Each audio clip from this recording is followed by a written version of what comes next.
নমস্কার বন্ধুরা, আমার এই ছোট্ট চ্যানেলে আপনাদেরকে অনেক স্বাগত। বাড়িতে যেদিন চিকেন রান্না করা হবে সেখান থেকে মাত্র 2 টুকরো চিকেন তুলে রাখুন আর আটা দিয়ে তৈরি করে ফেলুন এই রেসিপিটি। খেতে দুর্দান্ত লাগে, দারুণ মুখরোচক। একটা খেলে আর একটা খেতে মন চাইবে। একদমই নতুন একটা রেসিপি তোমাদের জন্য নিয়ে এসেছি, আশা করছি তোমাদের ভীষণ ভালো লাগবে। তাহলে চলো শুরু করি। এই রেসিপি তৈরি করার জন্য সবার প্রথমে আমি নিয়েছি আটা। যে আটাটা আমরা রুটি তৈরি করে খাই সেটাই নিয়েছি। তোমরা চাইলে ময়দা দিয়েও করতে পারো। পরিমাণ মতো লবণ দিয়ে দিলাম আর সাথে দিয়ে দেবো 2 চামচ তেল। তেলটা অবশ্যই সয়াবিন তেল দেবে, সরষের তেল দেবে না। এখন তেলটাকে খুব ভালো করে আটার সাথে এইভাবে মিশিয়ে নিতে হবে। ঠিক যেমন আমরা ময়দায় ময়ান দিই সেইভাবে ভালো করে এইভাবে মিশিয়ে নিতে হবে। তো বন্ধুরা, এখন অল্প অল্প জল দিয়ে আমরা আটাটা মেখে নেব। এই আটার ডোটা একটু শক্ত টাইপের মাখতে হবে, তবে খুব বেশি শক্ত নয়, মানে সফট একটা ডো তৈরি করে নিতে হবে। খুবই কম সময় তৈরি হয়ে যাবে। এটা তোমরা বাচ্চাদের টিফিনে বা অফিসের টিফিনেও দিতে পারবে। খেতে অপূর্ব স্বাদ লাগে, একবার অন্তত তৈরি করবে। আটা মেখে নেওয়ার পর এখন আমি ফ্রাই প্যানে দিয়ে দিচ্ছি তেল। তেলটা আমি সরষের তেল দিচ্ছি, তোমরা চাইলে সাদা তেলও দিতে পারো। তেলটাকে খুব ভালো করে এইভাবে গরম করে নিতে হবে। যেহেতু সরষের তেল খুব ভালো করেই গরম করে নিয়েছি। আর এখানে দিয়ে দিচ্ছি বড় সাইজের একটা পেঁয়াজ কুচি। পেঁয়াজটাকে প্রথমে এইভাবে একটু নেড়েচেড়ে ভেজে নিতে হবে।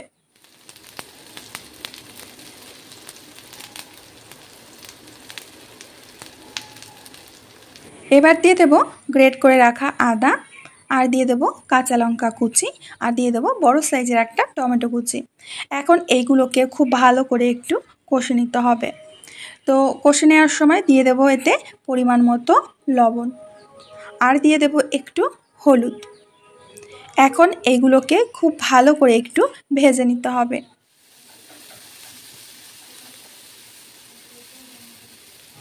এবার দিয়ে দেবো 1 চামচ ধনিয়া গুঁড়ো, 1 চামচ লঙ্কার গুঁড়ো, আর দিয়ে দেবো হাফ চামচ মতো গরম মশলার গুঁড়ো।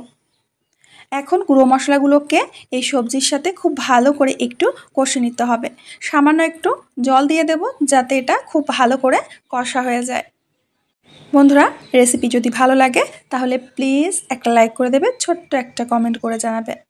তো মশলাটা কিন্তু আমাদের বেশ ভালো করেই কষে নেওয়া হয়ে গেছে। এবার দিয়ে দেবো আগে থেকে সিদ্ধ করে রাখা চিকেনগুলো আমি আগে থেকে সিদ্ধ করে নিয়েছি। আর দিয়ে দেবো বড় সাইজের একটা আলু সিদ্ধ, এটাও আমি আগে থেকে সিদ্ধ করে ম্যাশ করে রেখেছিলাম। এখন মশলার সাথে আলু চিকেনটাকে খুব ভালো করে মিশিয়ে আবারও কষে নিতে হবে। আর এটা কিন্তু একটু শুকনো শুকনো করতে হবে, যতক্ষণ না শুকনো শুকনো হয়ে যাচ্ছে ততক্ষণ পর্যন্ত এটা কষতে থাকতে হবে।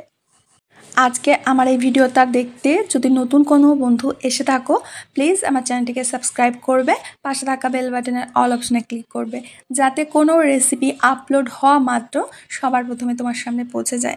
বেশ শুকনো শুকনো করে কিন্তু আমরা পুরটাকে খুব ভালো করে কষে নিয়েছি। এবার অন্য একটা বাটির মধ্যে আমি দিয়ে দেব ময়দা। এখানে 3 থেকে 4 চামচ মতো ময়দা আমি দিয়ে দিচ্ছি। আর সাথেই দিয়ে দেব 3 চামচ মতো কর্নফ্লোর, দিয়ে দেব সামান্য একটু লবণ, আর দিয়ে দেব একটু লঙ্কার গুঁড়ো। এখন এগুলোকে খুব ভালো করে মিশিয়ে নিতে হবে। এখন এর মধ্যে কিছুটা জল দিয়ে এর একটা পাতলা ঘোল আমরা তৈরি করে নেব। আর খেয়াল রাখবে এর মধ্যে যেন কোনো আটার দলা না থেকে যায়, মানে ময়দার দলা বা কর্নফ্লোরের দলা না থেকে যায়। খুব ভালোভাবে এইভাবে মিশিয়ে নিতে হবে। দেখতেই পাচ্ছ একেবারে পাতলা একটা ঘোল আমি তৈরি করে নিয়েছি। এখন আটার ডোটাকে আরও একটু হাত দিয়ে মেখে সফট করে নেব।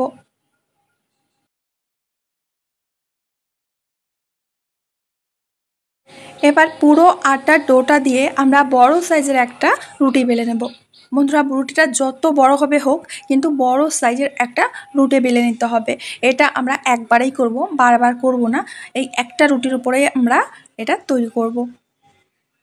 তো বন্ধুরা, তোমরা দেখতে পাচ্ছ বেশ বড় করে রুটিটা বেলে নিয়েছি। আর রুটিটা একটু মোটা করেই বেলতে হবে, একেবারে কিন্তু পাতলা করে বেলবে না।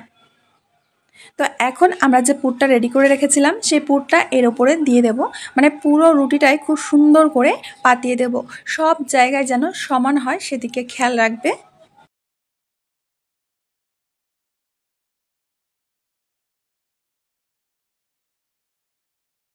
এবার এই পুরো রুটিটাকে আমাদের রোল করে নিতে হবে, আর রোলটা একটু টাইট করেই করবে, ঢিলা ঢিলা করে কিন্তু করবে না।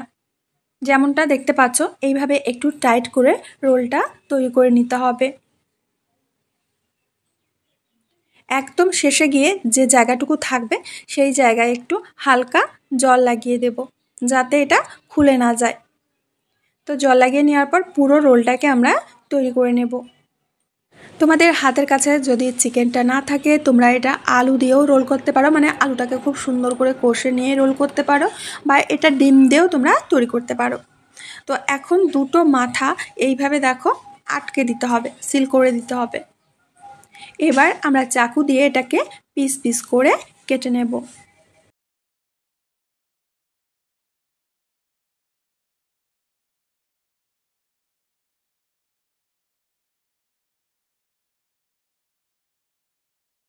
এবার প্রত্যেকটা পিস তুলে এইভাবে চেপে চেপে একটু চ্যাপটা করে নিতে হবে।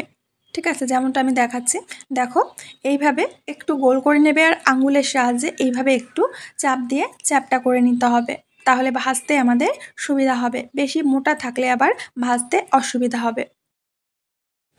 তো একে একে প্রত্যেকটা টিফিন এইভাবে আমি শেপ দিয়ে নেব। দেখতেই পাচ্ছ এটা দেখতে কতটা সুন্দর লাগছে।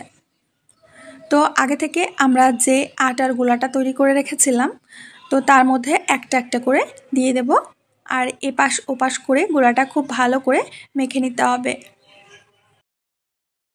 এখন একটা কাঁটা চামচ দিয়ে এটাকে তুলে সরাসরি গরম তেলের মধ্যে ছেড়ে দেব। আগে থেকেই আমি তেলটাকে খুব ভালো করে গরম করে রেখেছিলাম। আর যখন এগুলো তেলের মধ্যে ছাড়বে গ্যাসের আঁচটাকে মিডিয়াম করে দেবে, হাই হিট করে রাখলে নিচে থেকে আগে থেকেই পুড়ে যাবে। এইগুলো ভাজতে খুব বেশি একটা সময় লাগে না।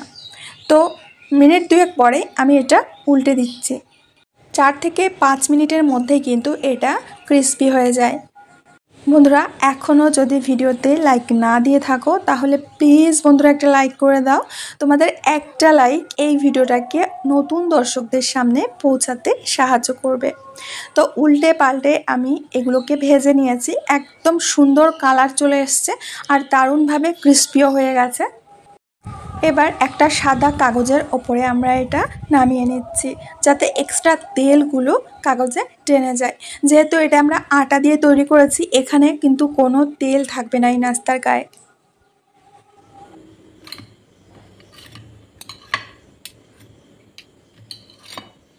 তো নাও বন্ধুরা, তৈরি হয়ে গেছে আজকে আমাদের চিকেন আলু আটার দুর্দান্ত একটা মুখরোচক রেসিপি। এটা খেতে অসম্ভব মজার হয়। তোমরা এটা বাচ্চাদের টিফিনেও দিতে পারো, অফিসের টিফিনে দিতে পারো, বা যখন তখন কিছু মুখরোচক খেতে ইচ্ছা করলে তখন খেতে পারো। এটা তোমরা যে কোনো ধরনের চাটনি বা কেচাপের সাথে সার্ভ করতে পারো। তো আমার প্রিয় বন্ধুরা, আশা করছি আজকের এই রেসিপিটা তোমাদের অনেক ভালো লেগেছে। ভালো লাগলে আবারও বলছি প্লিজ একটা লাইক করবে, ছোট্ট একটা কমেন্ট করবে, বন্ধুদের সাথে শেয়ার করবে। আমি আজ এখানেই বিদায় নেব, আবার দেখাবে নতুন রেসিপির সাথে। সবাই ভালো থেকো।